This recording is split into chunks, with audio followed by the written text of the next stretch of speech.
అంటే ఒక మట్టి కుండలో, చిన్న కుండ అయినా కొంచెం పెద్ద కుండ అయినా, అందులో శుభ్రంగా మంచినీళ్ళు పోసి దానం ఇవ్వండి.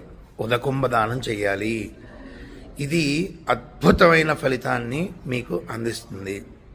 అదే కుదిరితే గనక మనం రోడ్డు మీద వెళ్ళేటప్పుడు కొంచెం చల్లని పానీయాలు, అంటే ఆరోగ్యహితమైనటువంటి పానీయాలు, మజ్జిగ, ఇటువంటివి దానం చేయండి ఎండలో ఉన్నవారికి.